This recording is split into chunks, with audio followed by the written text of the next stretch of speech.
Hola, gracias por pasar a saludarnos. El día de hoy vamos a hablar de Robert Leroy Johnson, nacido un 8 de mayo de 1911 y fallecido el 16 de agosto de 1938. Fue un cantante, compositor y guitarrista estadounidense del blues, conocido como el rey del Delta Blues o el abuelo del rock and roll. Sus grabaciones entre el 36 y el 37 muestran una notable combinación de talento para cantar, tocar la guitarra y componer canciones. A pesar de que dejó grabadas solamente o registradas 29, estas canciones influyeron en varias generaciones de músicos altamente conocidos al día de hoy. Su misteriosa y escasamente documentada vida han dado lugar a la difusión de muchas leyendas, entre ellas el pacto con entidades que le permitieron desarrollar este famoso don. Y sobre eso vamos a hablar del día de hoy. Acompáñanos. Hoy nos acompaña Bless Ray. Y bueno, Bless, hola, ¿cómo estás? Hola, muy bien, gracias por la invitación y un saludo para todos tus seguidores. Pues bueno, ya entrando de lleno, tú como músico, experto, como blusero de tantos años, para empezar, ¿qué nos puedes hablar tú o decirnos de este personaje? Bueno, pues primeramente podemos empezar mencionando que se decía que en la etapa donde era muy introvertido, de repente aparece con una técnica muy avanzada para su tiempo. En mi opinión, en parte era por sus manos grandes que le facilitaba más la posición, pero obviamente es conocimiento, que de algún lado llegó, ¿no? Okay. Para el tiempo, pues imagínate tener esa facilidad y capacidad de tocar de esa forma. Para todo músico le impresiona eso, ¿no? O sea, hay otros guitarristas que tienen sus manos, sus dedos muy largos, pero estamos hablando de tiempos diferentes, ¿no? Entonces Robert Johnson en esa etapa es como esa parte que les impacta, ¿no? Es decir, este tipo cómo llegó a tocar así en ese momento. Ok, ahora, se dice que él fallece muy joven, fallece a los 27 años de acuerdo a la historia oficial. Bueno, se une al famoso club de los 27, ¿no? Así es. Y bueno, él fallece muy joven, pero en ese corto tiempo, pues hizo un boom en toda esa revolución, ¿no? Como nos comentas. Sale hace tiempo la película esta de La Encrucijada, pues hablando de toda esta historia del muchachito que está buscando el blues y va y encuentra a esta persona mayor y el ansia de esta persona era llegar a esa encrucijada, ¿no? Para encontrarse pues con este personaje que en la película le llamaban Legba. Se le conoce como Papá Legba o simplemente Legba, que se supone que de acuerdo al vudú haitiano pues es el protector del mundo espiritual y el que hace la mediación entre el hombre y los Loa, ¿no? Que son los espíritus o los dioses menores. Y Legba es el que te da permiso o no de hablar con ellos. Y curiosamente se le localiza en las encrucijadas, ¿no? Sí, y lo generalizaron en entidad conocida como el diablo, ¿no? Sí. Principalmente en la película, ¿no? Aquí tiene otra posición. Se dice que él hizo un trato con una entidad y que fue lo que hizo que de pronto de no poder tocar se volviera un fenómeno. ¿Tú qué nos puedes decir de eso? Se dice que hace un trato para obtener conocimiento y de ahí obviamente toda su vida cambia radicalmente, no solamente por su conocimiento o su capacidad para componer, sino a nivel popular. Realmente al inicio no daban un centavo por él y después todo cambió. Okay. Bueno, pero como tú sabes, el hecho de hacer tratos con esas entidades, o si le quieres llamar el diablo, pues también le cobraron una factura muy pronto, ¿no? Pues yo lo que te puedo decir es que toda su vida cambia. Hay personas que dicen es puro cuento, pero hay personas muy cercanas a él que lo conocieron no tocando y que también vivieron ese boom, que les consta que se atrevió a hacer ese tipo de trato.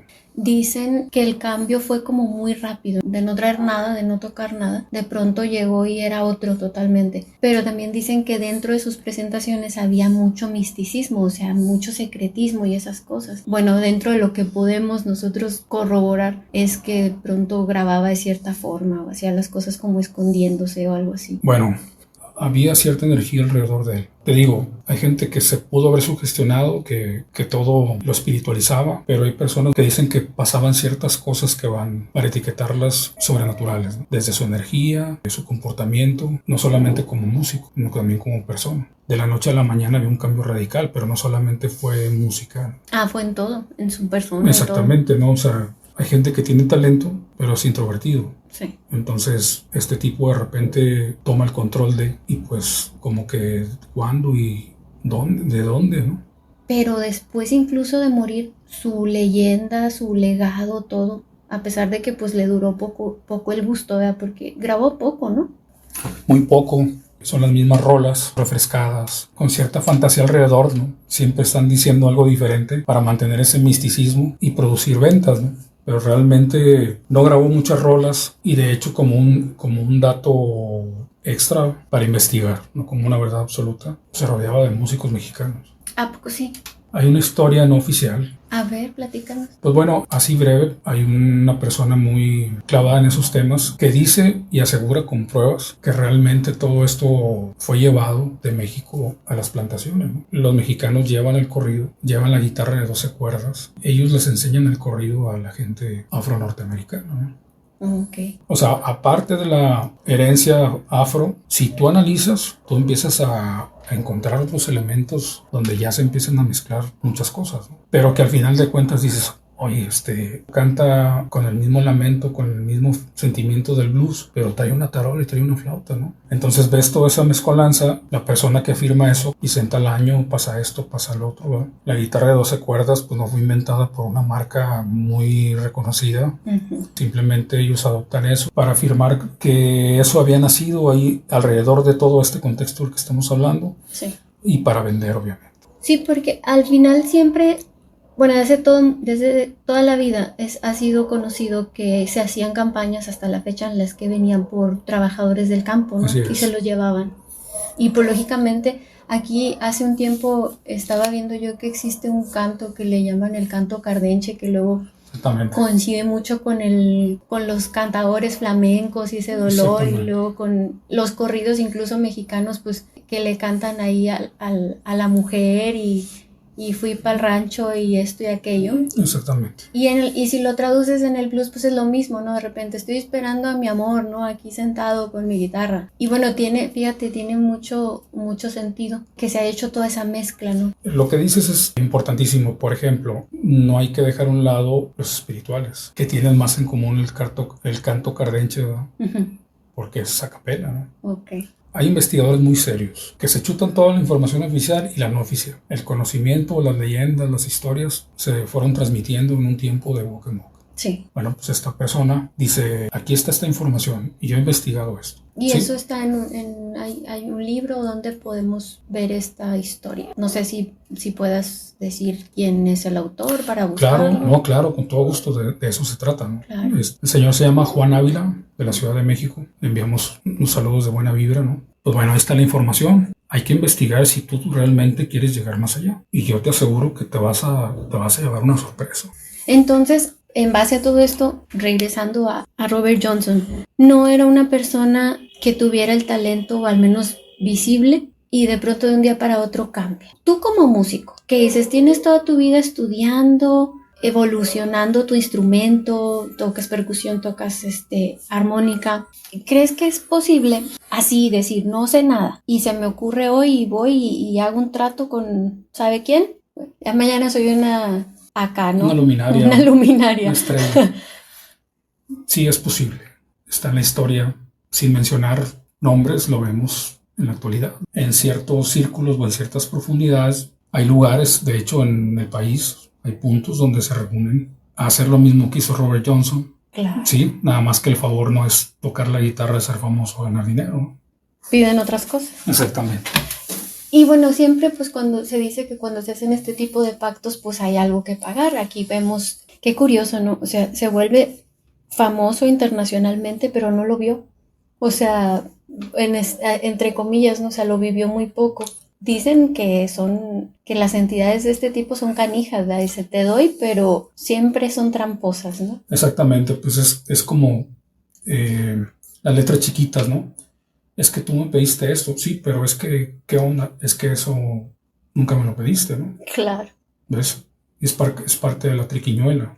No es nada nuevo, ves a diferentes personas en diferentes géneros. Clávate en los videos actuales de cualquier género. Sí.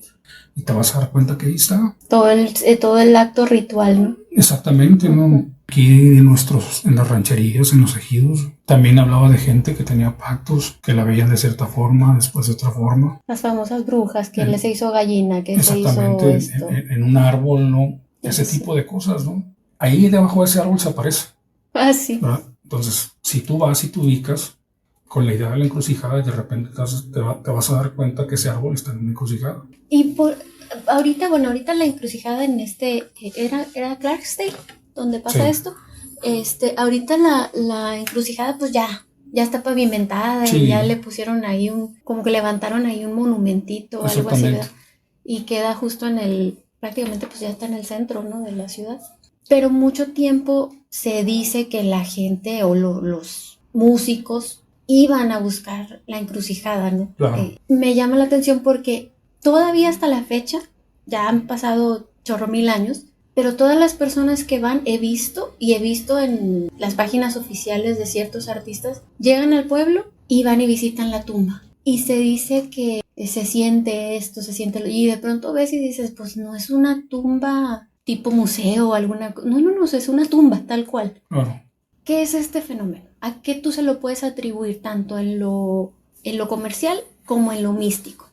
Bueno, en lo místico, él no fue el primero que hace eso. Él lo hizo en cuanto al contexto de la música. Tenemos que partir de quién le da esa información que hay en ese lugar. Y el que sabía que eso sucedía, quién era, ¿no? Y ese que lo canalizó, de dónde lo aprendió. Y ellos tienen un pasado, que ellos traen todo ese rollo ritual, ese rollo místico, espiritual, como lo quieras llamar, de África, nada más para partir de ahí. Sí. Y entonces, bueno, a nivel comercial se visita la tumba pues porque hay que ir, ¿no? Me imagino. Pues lo que pasa es que dentro del contexto de blues se hace la peregrinación, ¿no? ¿Cuál es esa? O sea, si Robert Johnson aquí creció y aquí le colgaban los pañales, hay que pasar por ahí, ¿no? Tomo una fotografía, registro, lo estoy viviendo, lo estoy experimentando, y que hay personas que llegan al cementerio con ese rollo, o sea, leen esas cosas, creen en esas cosas, experimentan esas cosas de invocar. Como que van a buscar a ver si pueden conectar con esa misma entidad. Se podría, bueno, pregunto. Sí.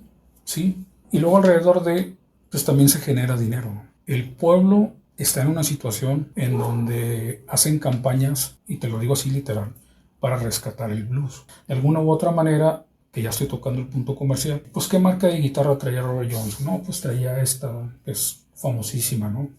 Bueno, hay gente que dice que eso no es cierto, ¿no?